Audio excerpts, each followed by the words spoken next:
Let me tell you about one of the wildest stories in ancient China's history, the War of the Heavenly Horses. This was no ordinary war. It was sparked by a fierce obsession with horses that were said to be so powerful, they almost seemed divine. It's the 2nd century BCE, and China is ruled by Emperor Wu of the Han Dynasty, one of the most ambitious emperors ever. Now, here's the problem. While China is thriving, their cavalry is struggling to keep up with the nomadic tribes on the steppes. These nomads have quick, sturdy horses that can outpace and outmaneuver anything the Chinese military has. Emperor Wu knows that if his armies are going to stay competitive, he needs better horses, way better. Then, word reaches him about a breed of horses from the west, in a distant land called Dayuan, located in the Fergana Valley. Dayuan had been part of the farthest reaches of Alexander the Great's empire called Alexander Ashate, and they bred these incredible horses that could run for days without stopping. These horses were called heavenly horses, and what really caught people's attention was the claim that they could sweat blood. Now, today we know that this, blood sweating, was probably caused by a skin infection from parasites, but at the time, this only added to the horses' mystique. The Chinese believed these horses were divine creatures sent from the heavens.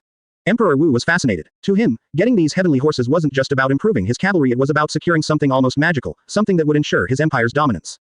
So, Emperor Wu sent envoys to Dayuan with lavish gifts, gold, silk, and jade, the finest treasures China had to offer. The plan was to trade for these legendary horses. But when the envoys arrived, the ruler of Dayuan didn't trust them. He thought China was after more than just horses, so he flat out refused the trade. Not only that, but in a shocking turn of events, he had one of the Chinese envoys killed.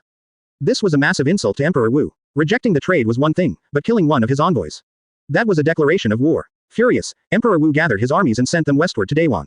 He wasn't just going to ask for the horses this time, he was going to take them. The first Chinese army, led by General Li Guangli, set off on a dangerous journey. They had to cross the Taklamakan Desert, one of the deadliest deserts in the world, and navigate high mountain passes, facing extreme weather and lack of supplies. Finally, they reached Dayuan. But the people of Dayuan were ready. Their cavalry, riding the very horses the Chinese were after, outmaneuvered the Han army at every turn. The first campaign was a disaster. Thousands of Chinese soldiers were lost, and General Li had to retreat empty-handed. But Emperor Wu wasn't done. He sent a second campaign, this one even larger and better equipped. This time, the Chinese army laid siege to the city of Alexandria Ashate, the capital of Dayuan. The siege dragged on for months, with the Chinese army blocking supplies and slowly wearing down the city's defenses. The people of Dayuan, despite their powerful horses, were no match for the sheer size and determination of the Chinese forces. After months of brutal fighting and starvation, Dayuan had no choice but to surrender. They handed over the heavenly horses that had sparked the whole conflict. Finally, Emperor Wu had what he wanted. But the war had come at a huge cost. Thousands of Chinese soldiers had died, and the empire's treasury was stretched thin from funding the long and costly campaigns. When the horses arrived in China, they were treated almost like sacred beings. They were bred with local horses, creating a new, powerful cavalry that transformed the Han military. These horses weren't just stronger, they were faster and more resilient, able to give China the edge it needed in future conflicts. And the legend of the blood-sweating heavenly horses only grew. The stories about them became part of Chinese folklore, symbols of divine power and the incredible lengths the Han dynasty went to secure their empire's future. The War of the Heavenly Horses wasn't just a conflict over animals.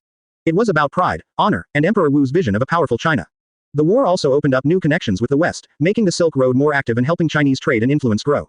But above all, it showed the world how far China was willing to go to protect and strengthen its empire. So, the next time you hear about the Han dynasty, remember that at one point, the empire was willing to wage war across deserts and mountains just to get its hands on a few horses. Horses that were so legendary, they were believed to have been touched by the heavens themselves.